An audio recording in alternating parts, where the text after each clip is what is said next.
Querido Pai que estás nos céus, que privilégio podermos passar o dia aqui estudando a Tua Palavra, contemplando as maravilhas da Tua lei, em liberdade, em segurança, em também preparo para o Teu santo dia. Pedimos que nessa última hora, nesses últimos estudos, o Senhor continue alimentando-nos com a herança do nosso pai Jacó. Que o Senhor nos faça cavalgar sobre as alturas da terra. E que possamos entrar no Teu sábado de forma especial. Cheio do conhecimento, cheio da sabedoria divina. E assim possamos guardar o sábado conforme o mandamento. Abençoa agora, ao abrirmos a Tua Palavra, que o Senhor venha abrir o nosso coração, que o Senhor venha circuncidá-lo, e que possamos estar aptos para receber a semente do Evangelho, e que ela caia em terreno fértil, para que no tempo determinado o Senhor derrame sobre nós os chuveiros da graça, para que possamos produzir primeiro a erva, depois a espiga e depois o grão cheio na espiga. A nossa oração, em nome de Jesus. Amém.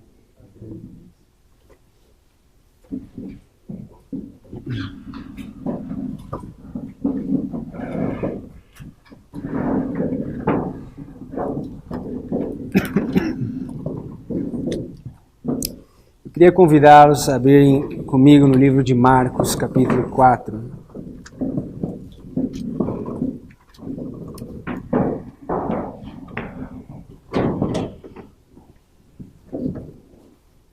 Marcos, capítulo 4.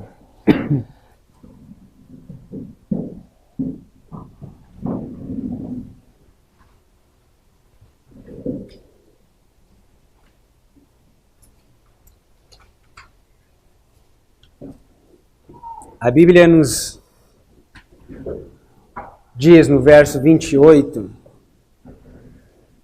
porque a terra por si mesma frutifica primeiro a erva, depois a espiga, e por último o grão cheio na espiga. Nós estudamos ontem os 3 passos contidos no Evangelho Eterno. Os 3 degraus, como o Espírito de Profecia os chama. Nós vimos várias referências nas Escrituras com relação a esses 3 degraus. Nós vimos, por exemplo, que muitos são chamados, eleitos e fiéis. E nós vimos que muitos são chamados, mas poucos no final são fiéis. Nós vimos que esses 3 passos, eles são 3 testes, são 3 etapas, são 3 degraus. E o irmão Nestor me lembrou ontem que nós não mencionamos, propositalmente não mencionamos, que depois de cada 3 etapas ou cada 3 degraus, nós temos sempre um quarto mensageiro, um quarto elemento. Como, por exemplo, nós podemos ver no livro de Apocalipse, você tem as 3 mensagens angélicas, os 3 anjos, seguidos por um quarto anjo. E nós podemos ver essa mesma aplicação ao decorrer do livro sagrado. Desde o Gênesis ao Apocalipse, você vê vez após vez essa ilustração.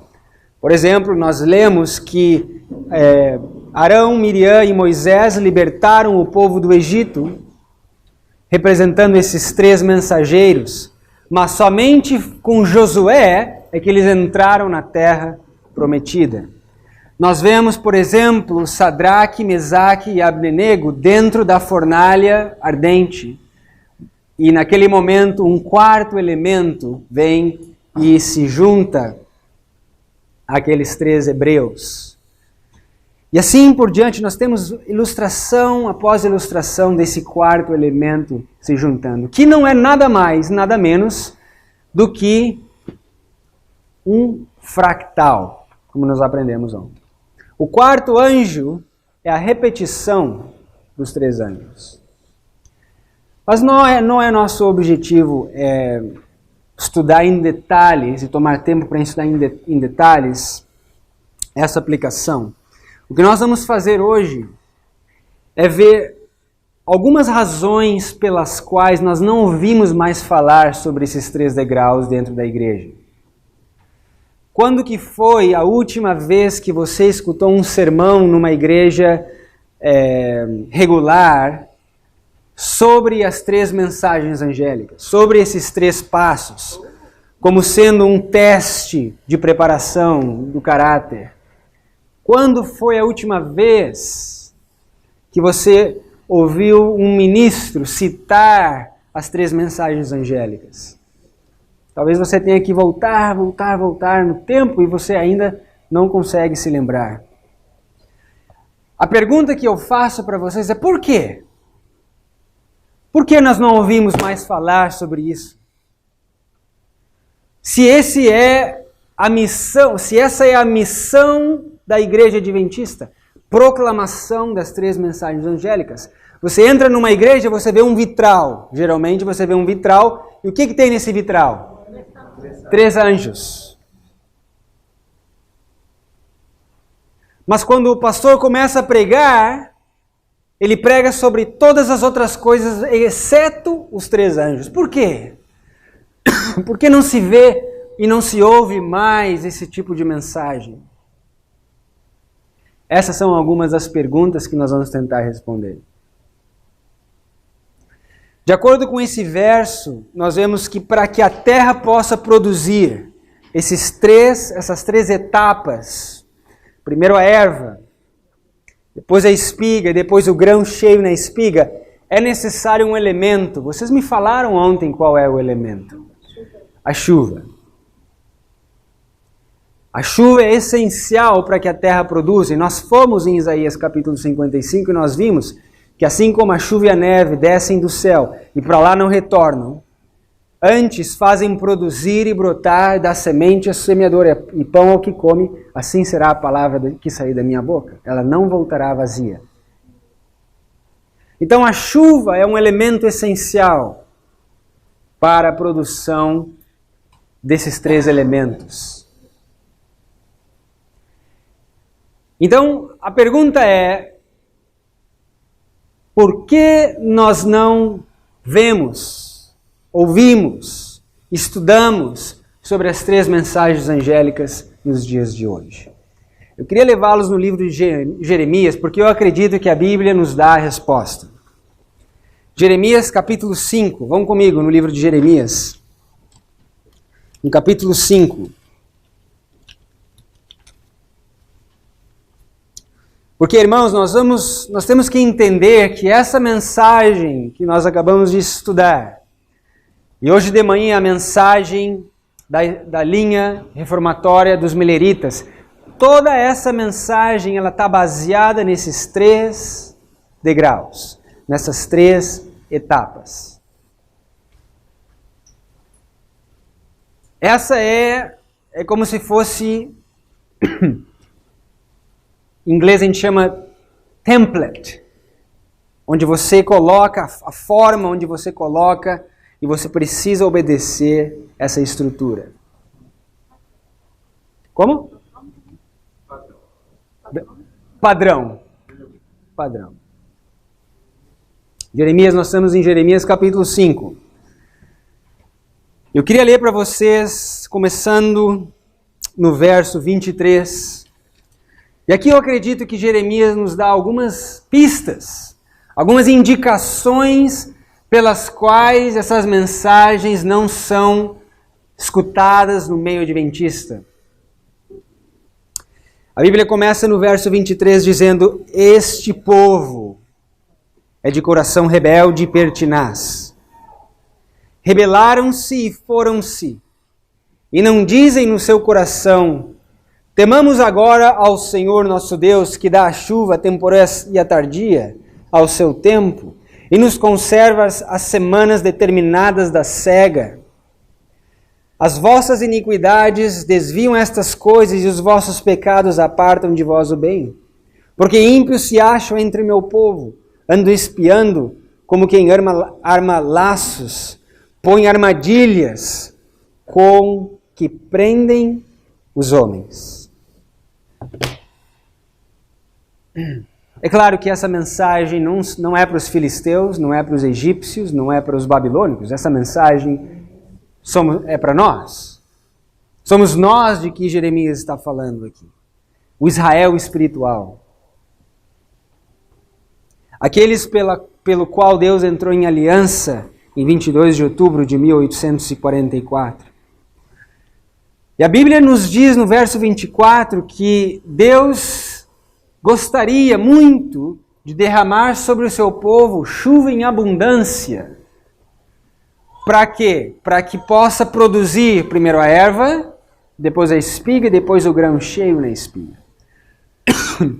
Só que existe algo que impede essa chuva de cair sobre o povo. Qual que é o problema, de acordo com o texto que nós lemos? No verso 25, nos diz: as vossas iniquidades desviam estas coisas, e os vossos pecados apartam de vós o bem. Um dos lugares fáceis de você ver essa ilustração foi no ano de 1888, dentro do Adventismo. Deus estava disposto a derramar a chuva serôdia no seu povo. Nos foi dito hoje de manhã que o anjo de Apocalipse 18 desceu, estava prestes a dar poder e glória para o movimento adventista. Jesus estava às portas. Mas o que aconteceu? Por que nós ainda estamos aqui hoje? Por causa das vossas iniquidades, pelas quais desviam estas coisas, e os vossos pecados apartam de vós o bem. Qual foi a razão pela qual Cristo não pôde voltar? Foi porque o mundo não estava pronto? Foi porque o Evangelho não tinha sido pregado em todos os cantos da terra? Não. É por causa do povo. É por causa do povo. Porque as vossas iniquidades apartaram essas bênçãos. E você pode voltar no livro de Levíticos. Moisés foi o primeiro profeta a falar sobre isso. Ele disse: se vocês forem fiéis e obedecerem à aliança, Deus derramaria chuva abundante sobre a vossa terra. Porém, se vocês quebrarem a aliança, essas maldições também iriam cair sobre o povo.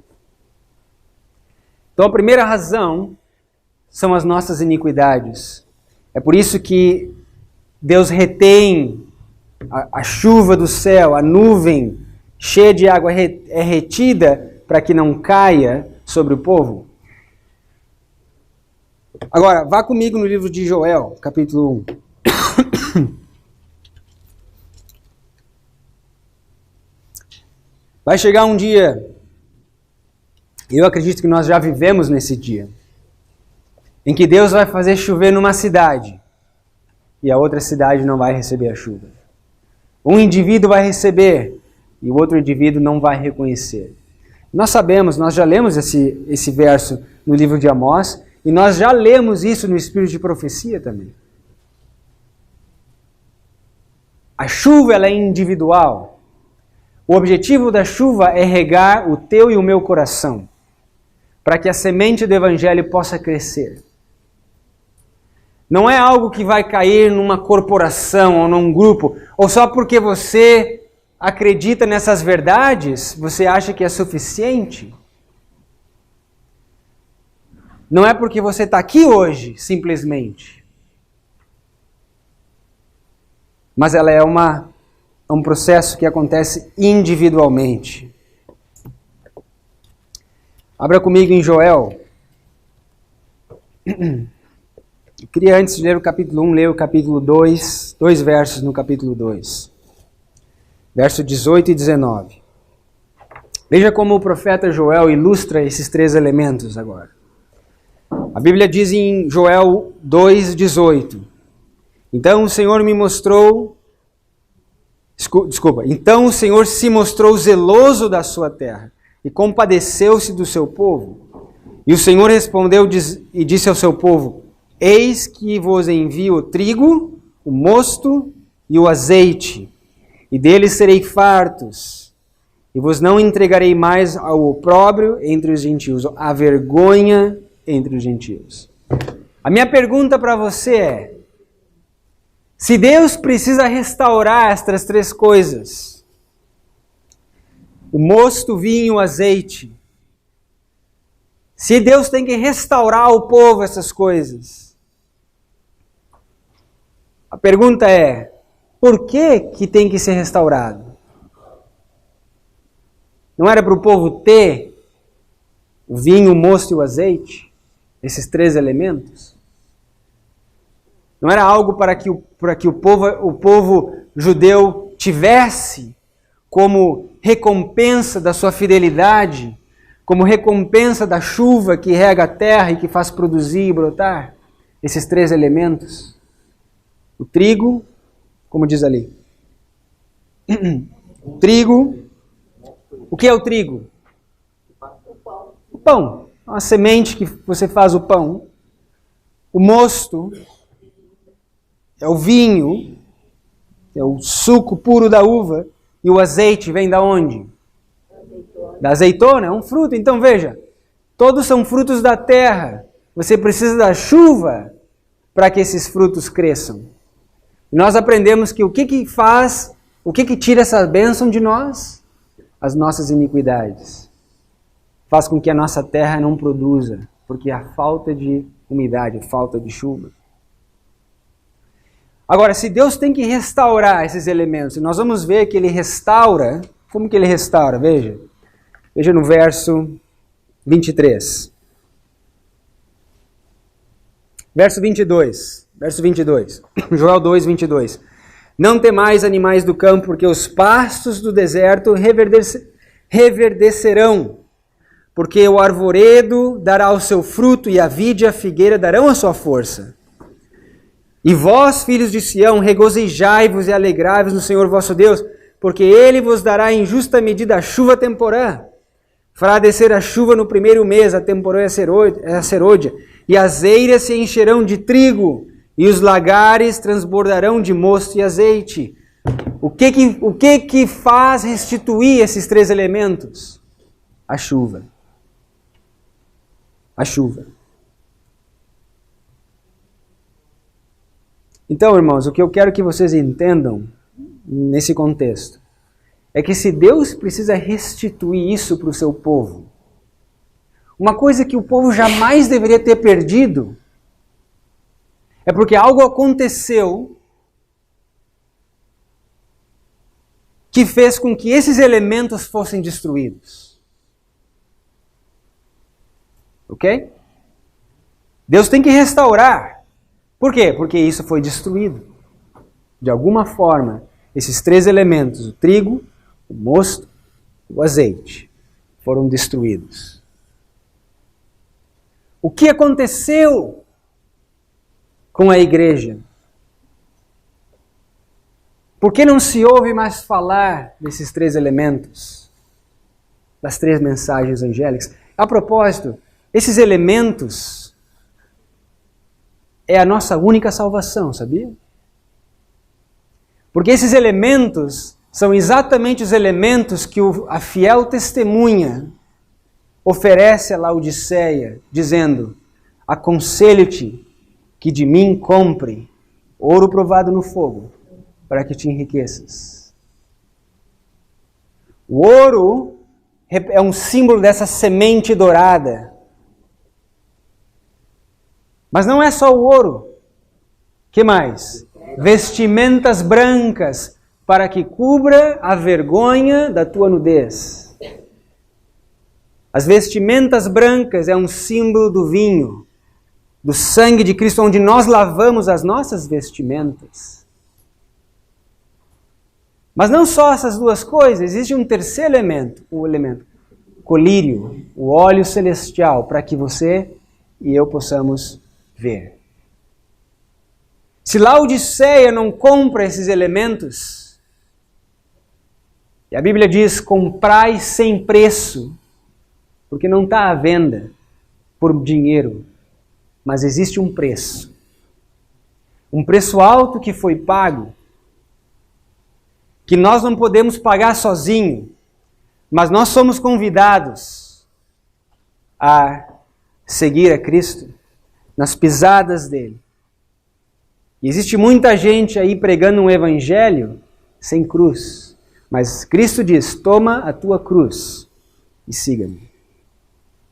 Quando Paulo diz em Romanos capítulo 12 que nós temos que oferecer o nosso corpo em sacrifício vivo, que esse é o nosso culto racional, o que você entende por oferecer o seu corpo em sacrifício vivo? Esse é o sacrifício que nós temos que fazer. Existe um preço a ser pago. Um preço que foi pago na cruz do Calvário, mas um preço que eu e você temos que pagar também. Laodiceia tem que comprar esses três elementos, não por dinheiro, mas com um preço alto. Irmãos, essa é a nossa única esperança. E Satanás sabe disso. Foi por essa razão, que ele deu um jeito de completamente destruir esses três elementos. Ele destruiu o trigo, ele destruiu o vinho, destruiu o azeite. Nós vamos ver o que a Bíblia nos ensina. Abra comigo em Joel capítulo 1. Nós vamos tentar entender que destruição foi essa que aconteceu, pela qual hoje não se entende mais os três anjos, as três mensagens angélicas. Nós não sabemos posicioná-las na história. Nós, ao invés de lermos livros daqueles que conhecem e entendem sobre os três anjos, que livros que nós vendemos nas nossas livrarias? Livros de pessoas que guardam um domingo, que não sabem nada sobre os três anjos, que não guardam nem o sábado, e nós bebemos dessas fontes, dessas cisternas quebradas que não conseguem segurar água. Essa é a realidade. Essa é a realidade. E ainda mais nós achamos o máximo que esses evangelistas ensinam. Temos bebido desse vinho contaminado há muito e muito tempo. Isso não é uma coisa de hoje. Muitas vezes nós pensamos, as coisas estão piorando, né? Há 20 anos atrás não era assim. Não. Talvez não seja como é hoje, mas 20 anos na história passada não é o suficiente para nós entendermos o que aconteceu.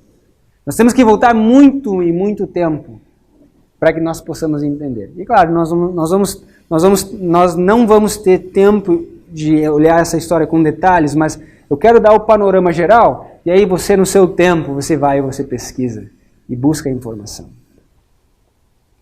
Joel capítulo 1. Veja só, começando no verso 1. Palavra do Senhor que foi dirigida a Joel, filho de Petuel. Ouvi isso, vós anciãos, e escutai, todos os moradores da terra. Porventura isso aconteceu em vossos dias ou nos dias dos vossos pais? Fazei sobre isso uma narração aos vossos filhos, e os vossos filhos a seus filhos, e os seus filhos, e os filhos destes a outra geração. Verso 4. O que ficou da lagarta, o gafanhoto comeu. O que ficou do gafanhoto, a locusto comeu. O que ficou da locusto, o pulgão comeu. Despertai-vos, bêbados, e chorai. Gemei todos os que bebem vinho por causa do mosto, porque é tirado da vossa boca. Porque subiu contra a minha terra uma nação poderosa e sem número. Os seus dentes são dentes de leão, e tem queixadas de um leão velho.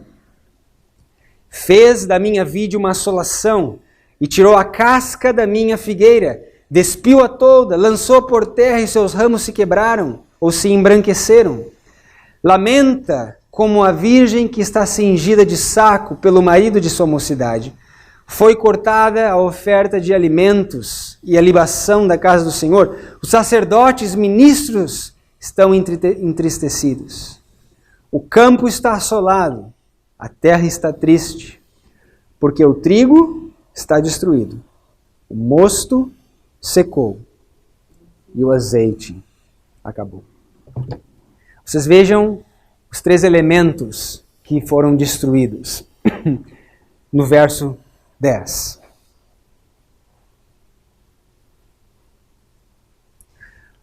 O que quer que Joel esteja falando aqui, talvez muitos de nós já entendam que Joel se refere no capítulo 1. O que ele está falando aqui, o que quer que seja, me parece que é algo de extrema importância. Por quê? Porque veja, a mensagem que ele enfatiza, ela é tão importante que ele diz, olha, você tenha certeza que você fale para os seus filhos. Diga para os seus filhos falarem aos seus filhos. E os filhos deles a outra geração. Você conta aqui facilmente 4 gerações.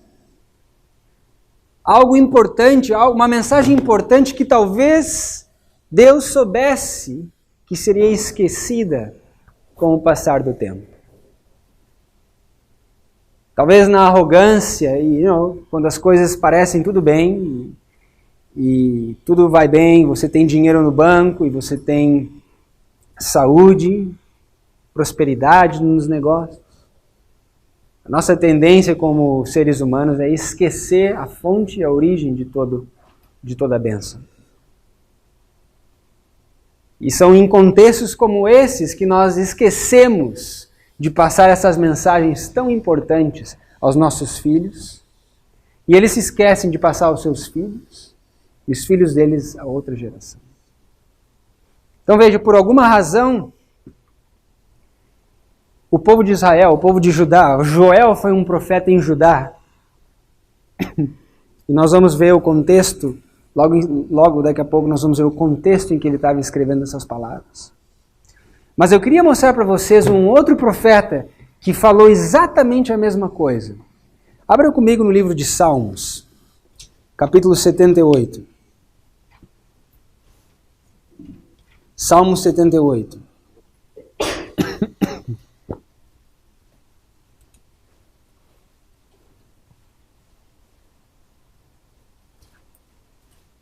Salmos capítulo 78.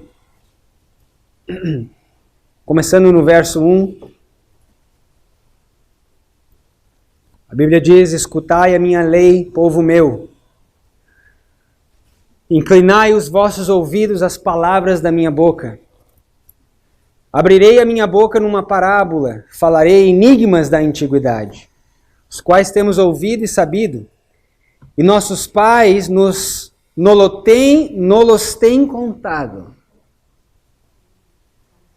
Não os encobriremos aos seus filhos, mostrando à geração futura os louvores do Senhor. Vocês notem a linguagem, ok? Esses enigmas da antiguidade que nós temos ouvido e sabido, nossos pais nos têm contado. Nós não encobriremos esses enigmas dos nossos filhos, nós vamos mostrar à geração futura. Verso 5. Porque ele estabeleceu um testemunho em Jacó e pôs uma lei em Israel, a qual deu aos nossos pais para que fizessem conhecer aos seus filhos, para que a geração vindoura a soubesse, os filhos que nascessem, os quais se levantassem e a contassem a seus filhos, para que pusessem em Deus a sua esperança, e se não esquecessem das obras de Deus, mas guardassem os seus. Qual que era o objetivo final dessa mensagem? Que era para ser passada de geração em geração? Guardar os mandamentos. Por quê? Porque esse é o dever de todo homem. Eclesiastes nos fala isso. É a suma de todas essas coisas, temer a Deus e guardar os mandamentos. Veja que nesse momento da história, nós vemos aqui o salmista falando que ele iria sim passar essa mensagem de geração em geração. Que ele iria falar para os seus filhos. E que seus filhos falariam para os filhos deles dessa mensagem. Para que eles não quebrassem os mandamentos, não quebrassem a aliança.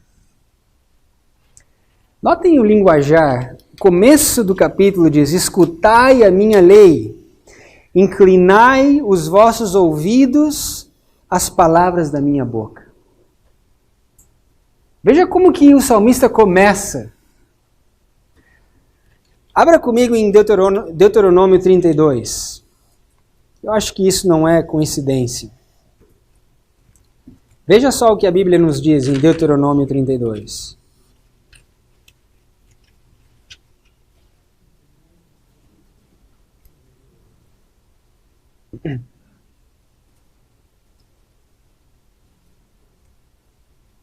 Verso 1, o que diz ali? Inclinai os ouvidos, ó céu, e falarei, e ouça a terra as palavras da minha boca. A mesma expressão. 32. Agora veja no verso 2, goteje a minha doutrina como chuva, destile a minha palavra como orvalho, como chuvisco sobre a erva e como gotas de chuva sobre a relva. Irmãos, a mensagem que Joel se refere no capítulo 1, que era de suma importância a ser pregada de geração em geração. Deuteronômio capítulo 32, verso 2, compara com a chuva. E o que separa a chuva de nós? São as nossas iniquidades.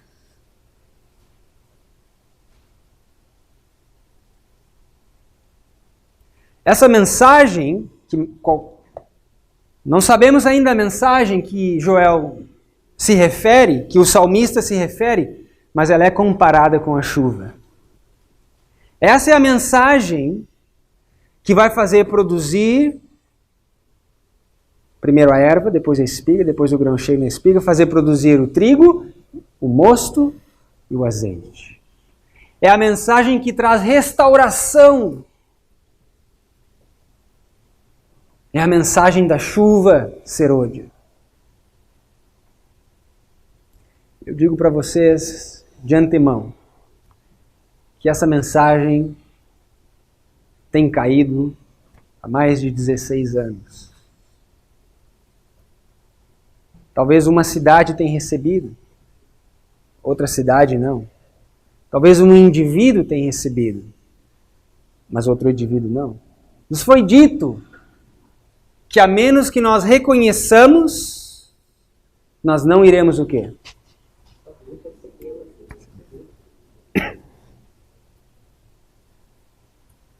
Que enigma é esse? Que teria que ser falado desde a antiguidade, de geração em geração. Que enigma é esse tão importante relacionado com a destruição desses elementos? Abra comigo o livro de Daniel, capítulo 5.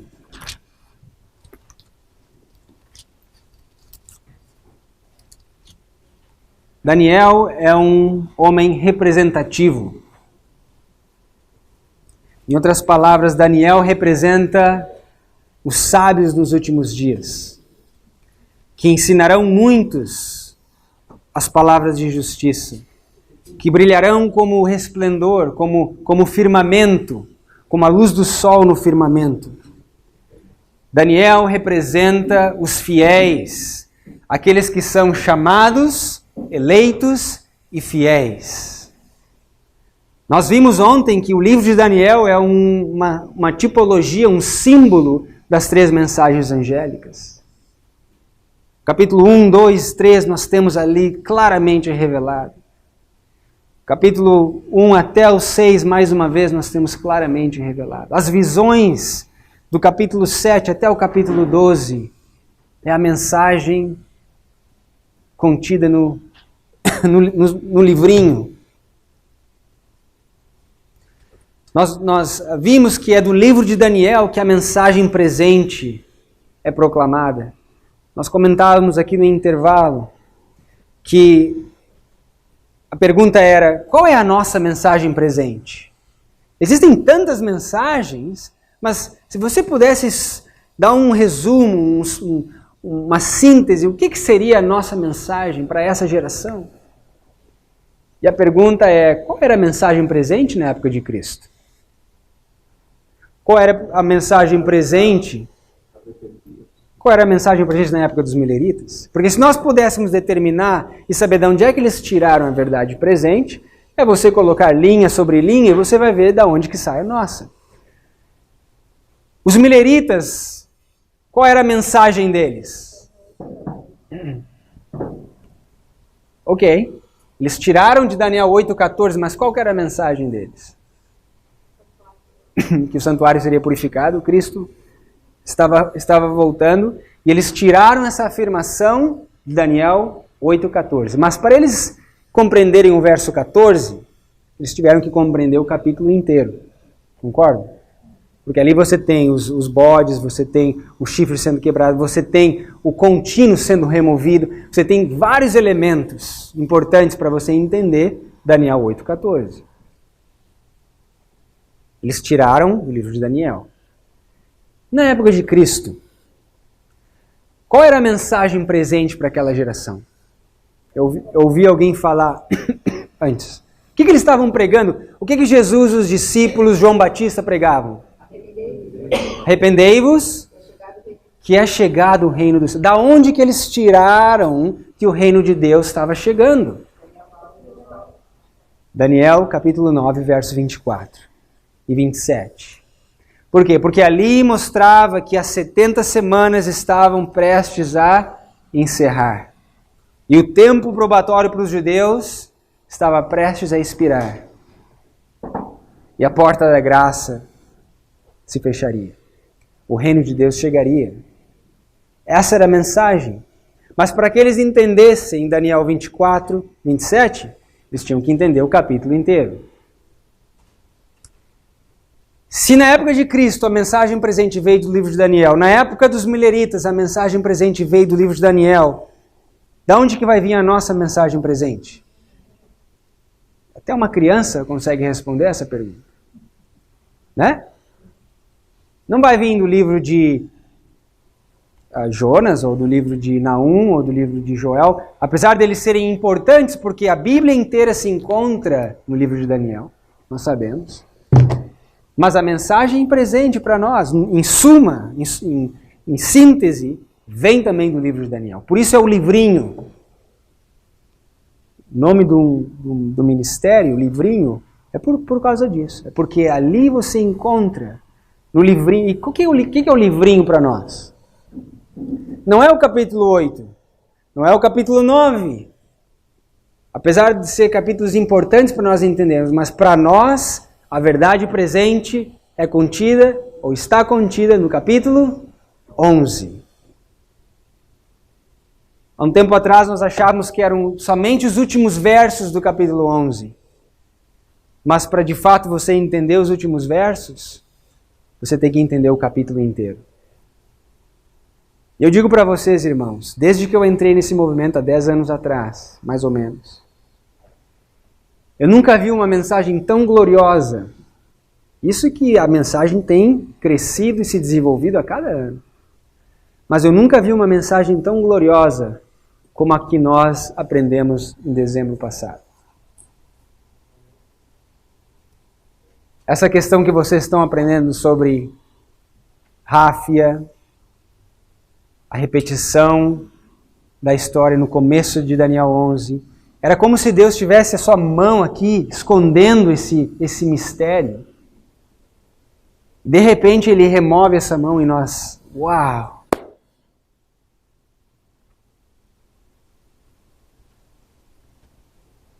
Essa é a mensagem, eu acredito, que vai nos levar à glória. Amém.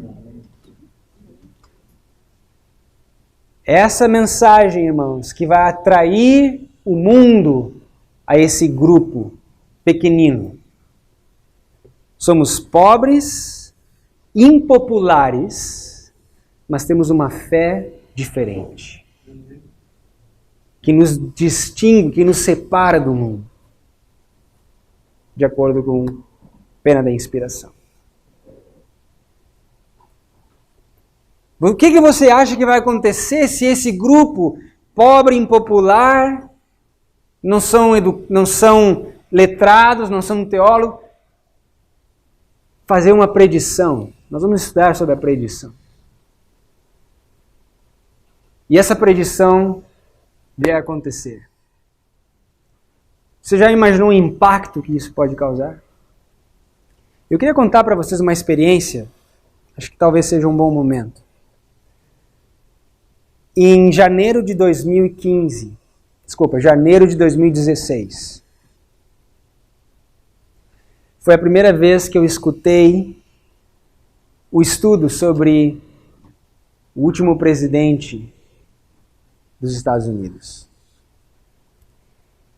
E aquilo ali me causou uma perturbação.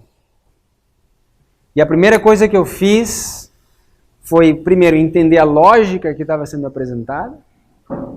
E número 2, começar a estudar por mim mesmo e ver realmente se isso batia com o que as Escrituras ensinavam. Comecei a entender sobre o poder de 2 chifres, a lógica por trás. Comecei a olhar e entender.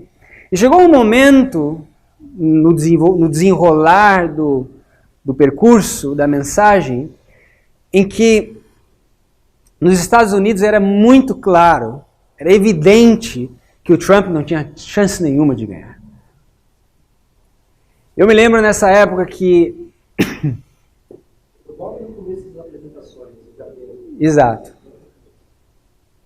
Houve uma mudança, uma ênfase, começou a não se enfatizar tanto o Trump como o último presidente, mas começou a haver um entendimento de que poderia ser tanto a Hillary quanto o Trump.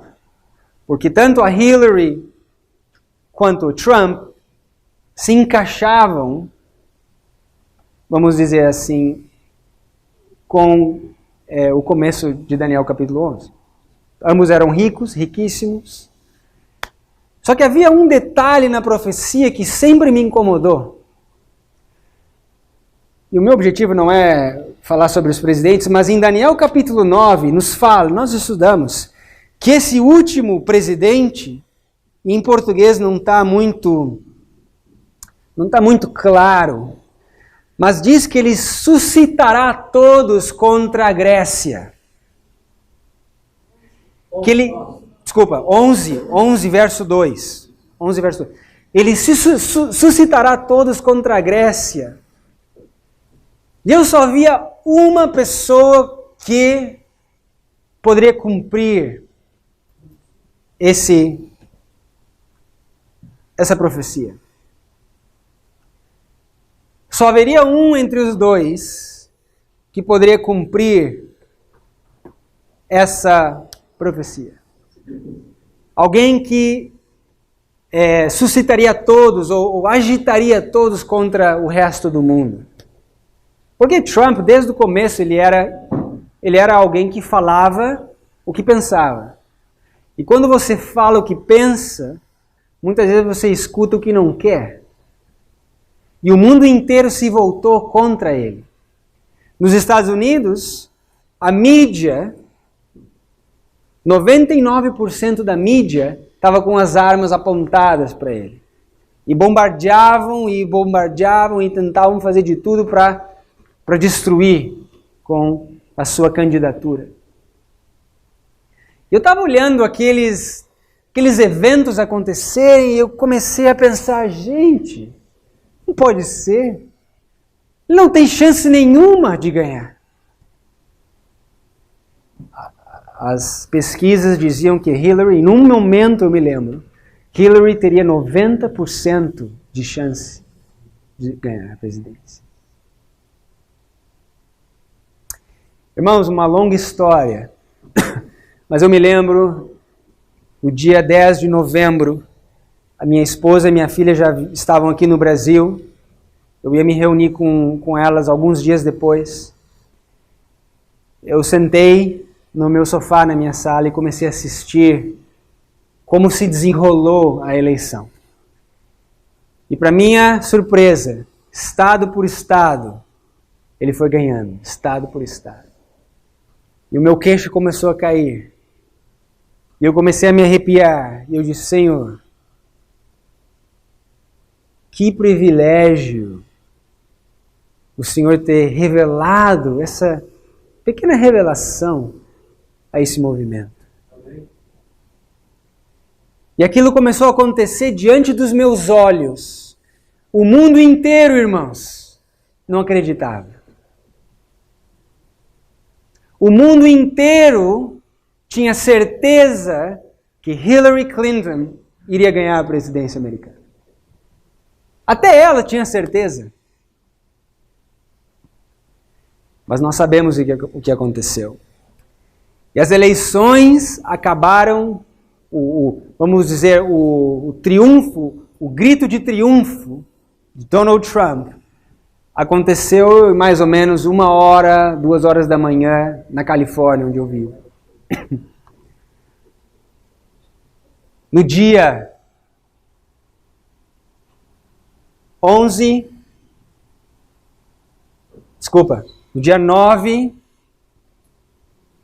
de novembro. Quando eu olhei aquilo, eu disse, nós que lidamos com números, qual é a primeira coisa que vem na sua mente? 11 de setembro. E eu disse, nossa. E aí comecei a olhar. Eu percebi algo que, no mesmo dia eu percebi algo que talvez alguns perceberam também, outros perceberam depois. Mas existe um outro grande evento profético que acontece no dia 9 de novembro de 1989. A queda do Muro de Berlim. Coincidência? Eu acredito que não. 11 de setembro, 9 de novembro, são datas já estabelecidas. E como um sinal, como um token, como o inglês diz, Deus deixou a sua marca, mais uma vez, de que a interpretação estava correta.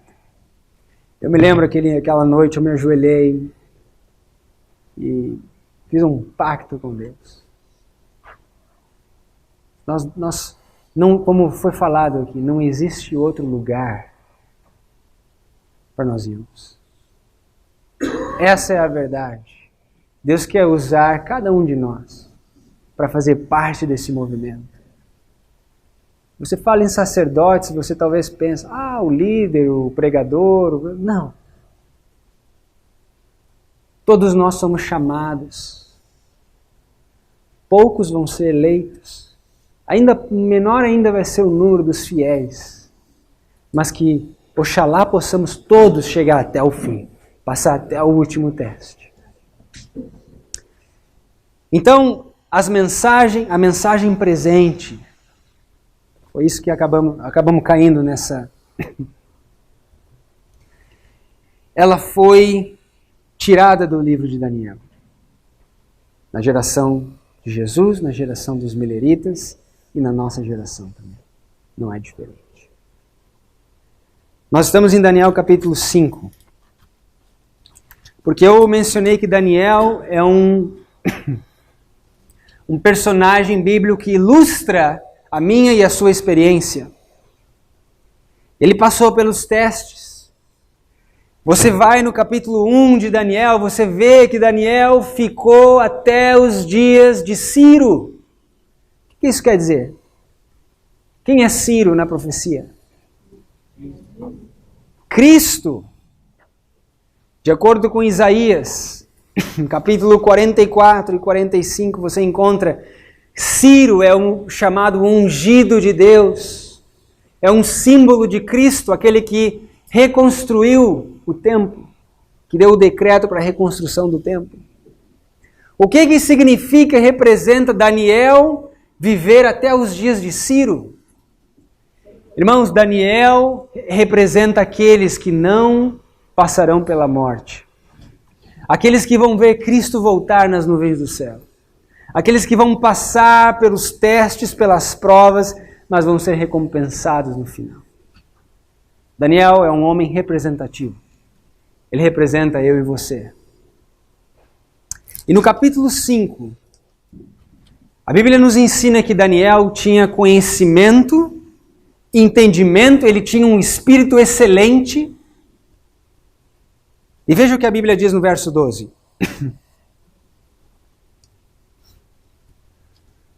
Porquanto se achou neste Daniel um espírito excelente, e conhecimento e entendimento, interpretando sonhos e explicando enigmas, resolvendo dúvidas, ao qual o rei pôs o nome de Beltesazar.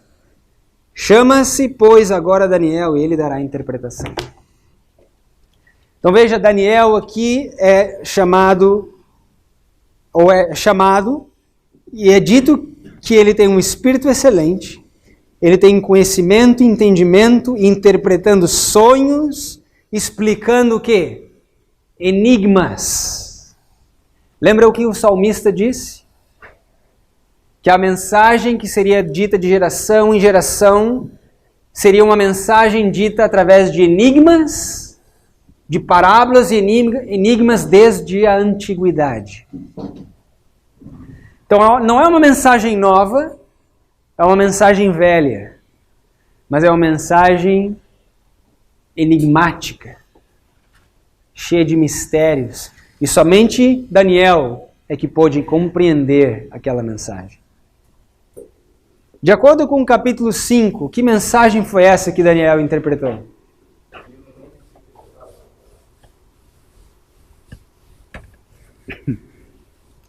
Mene, mene, tekel e upharsin. O que Daniel viu? O que representa essas três palavras? Todos sabemos isso? Levante a mão quem entende que mene, mene, tekel e upharsin. Ou melhor, quem não entende que mene, mene, tekel e upharsin representa 2520. Pelo menos nós temos uma pessoa aqui. São três. Okay. Tem outra que está acelerada. Talvez nós possamos ir em detalhes amanhã, ou talvez hoje à noite, ou amanhã à noite. Mas mene, mene, tekel e upharsin são medidas monetárias babilônicas. E a palavra tekel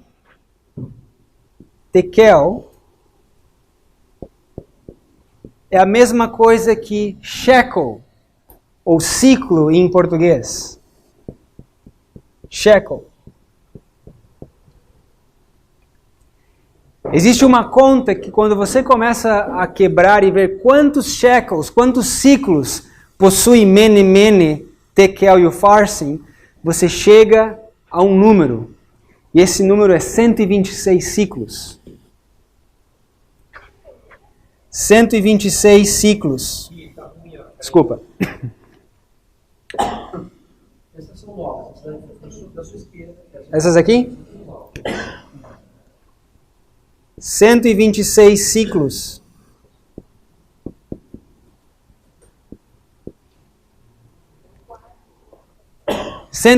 ciclos. Só que o ciclo não era a menor medida do santuário. A menor medida era os geras. E cada ciclo haviam 20 geras. Quando você multiplica esses 126 ciclos por 20 guerras, você tem 2520. Nós podemos ir com mais detalhes uma outra hora. Mas a suma é que quando Daniel ouviu aquelas palavras, ele viu uma coisa. E é a primeira coisa que ele fala. Que o teu reino, Belsazar, foi o quê? Contado e pesado. Ele viu que era um número. Ele viu que aquele número mostrava que o rei Belsazar, que o reino da Babilônia estava chegando ao fim. Veja que o enigma de Daniel capítulo 5 são os 7 tempos de Levíticos 26. A pergunta é, que mensagem é essa que Joel diz para a gente repetir a tantas gerações, que talvez passou por um esquecimento? Uma mensagem também que é uma mensagem enigmática, cheia de parábolas, conectada com a chuva, com o derramamento do Espírito Santo.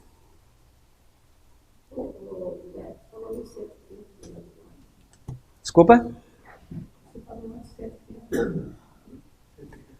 Os 7 tempos, os 2520.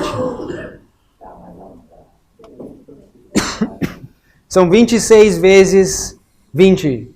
Você tem 2520. A pergunta então é, será que nós podemos dizer que a mensagem que Joel estava dizendo que destruiu o mosto, destruiu o trigo, destruiu o azeite, tem alguma coisa a ver com os 2520? O que você acha? Será que Moisés já havia falado sobre essa destruição? Abra comigo no livro de Deuteronômio 28.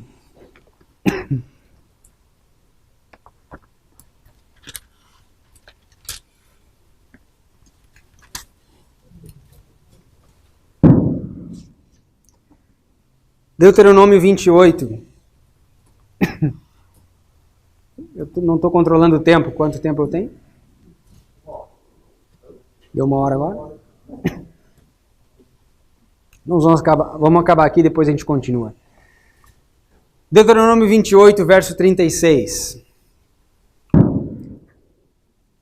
A Bíblia diz, o Senhor te levará a ti e ao teu rei, que tiver exposto sobre ti a uma nação que não conheceste. Nem tu, nem teus pais, ali servirás a outros deuses, a pau e a pedra. Minha pergunta para você é, todos encontraram o verso? Estou vendo algumas páginas virando ainda. 28 e 36. Ali Deus diz que Ele levaria a ti e ao teu rei, que colocará sobre ti a cativeiro. Pergunta, quem escreveu esse livro?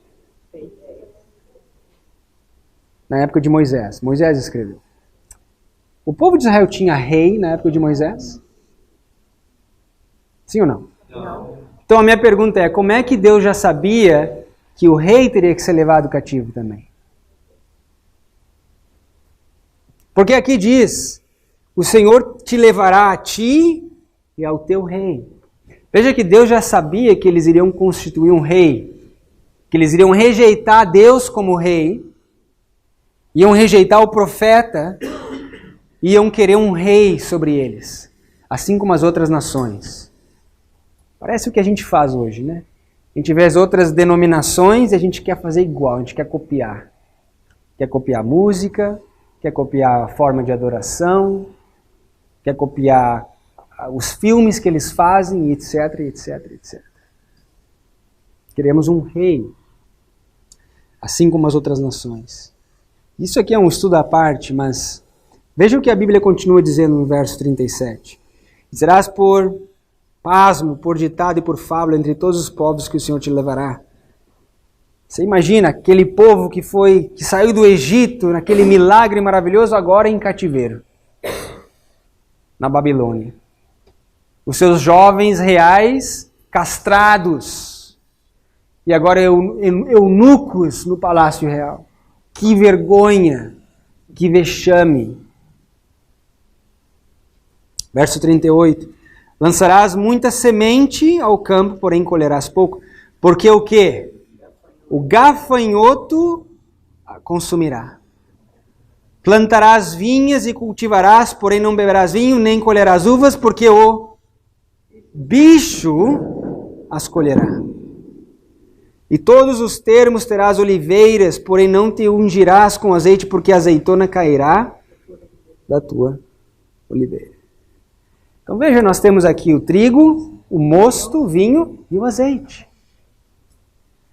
E o que Moisés diz? Que o bicho, que o gafanhoto, o que Joel diz? A lagarta, o pulgão, esses bichos é que destruiriam esses três elementos. Quem são esses bichos? Quem são esses elementos? Quem é esse gafanhoto?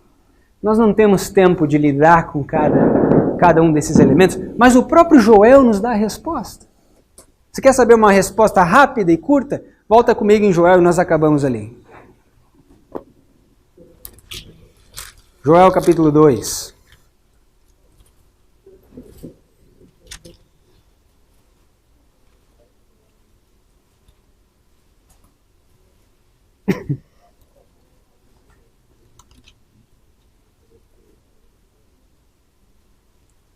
Veja, verso 19.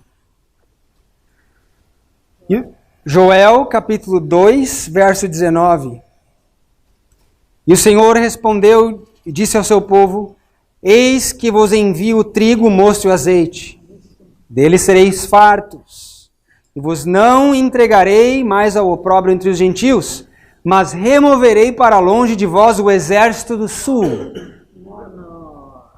O exército do norte. Quem é o responsável por destruir esses elementos? O exército do norte, de acordo com esse verso.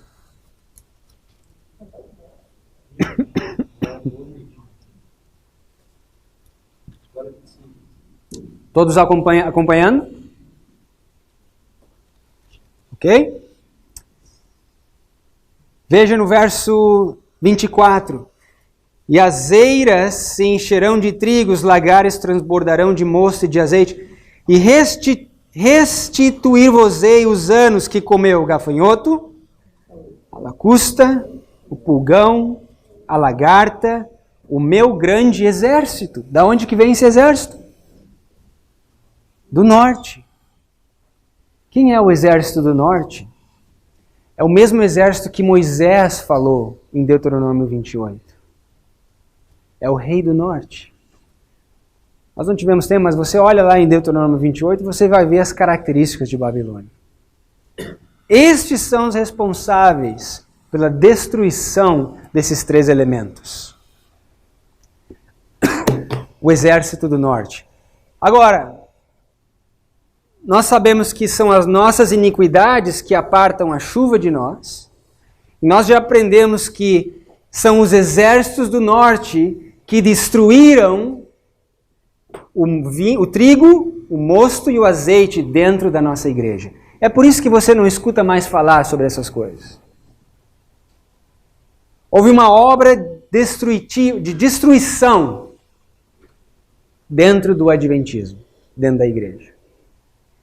E essa mensagem, que era para ser repetida de geração em geração, não foi repetida.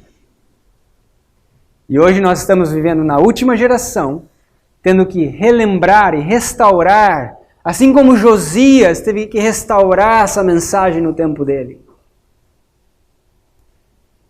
Se vocês cumprirem os mandamentos, bênçãos recebereis.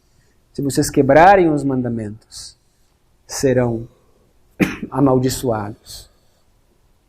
nossa próxima hora, nós vamos estudar esses 3 elementos e ver o que está conectado com o trigo, com o vinho e com o azeite. E nós vamos ver algumas experiências na Bíblia que ilustram o que está acontecendo dentro da nossa igreja.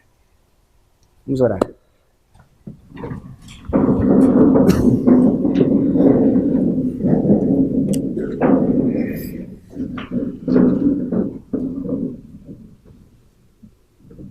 Senhor, obrigado por essa hora de estudo. Obrigado porque o Senhor tem revelado essas verdades para cada um de nós. Pedimos que o Senhor derrame a Tua justiça sobre nós, que venha fazer chover justiça sobre nós, para que a semente do Evangelho possa produzir e brotar e dar semente ao semeador e pão ao que come. Continua conosco. Santifica-nos na Tua palavra, porque a Tua palavra é a verdade. Em nome de Jesus. Amém.